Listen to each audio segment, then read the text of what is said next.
রাসমেলার পর উত্তরবঙ্গের যদি বড় কোনো মেলা হয়ে থাকে তা হলো আলিপুরদুয়ারের ডুয়ার্স মেলা। প্রতি বছরই ৮ থেকে ১০ দিন থাকে এই মেলা। মেলার এন্ট্রি টিকিট মাত্র ১০ টাকা। মেলায় ঢুকেই প্রথমে থাকে মূল মঞ্চ, যেখানে প্রতিদিন রাতে বিভিন্ন নামি দামি কলকাতা ও মুম্বাইয়ের সঙ্গীত শিল্পীরা প্রোগ্রাম করেন।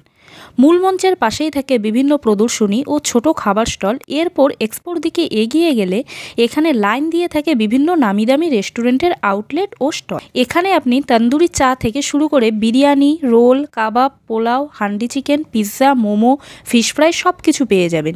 এরপর একটু এগিয়ে গেলেই রয়েছে এক্সপো মেলায় ঢোকার গেট। এখানে রয়েছে বিভিন্ন জিনিসের প্রচুর স্টল। স্টলগুলির মধ্যে দিয়ে এঁকে বেঁকে আপনি চলে যাবেন বিভিন্ন রাইডসের কাছে।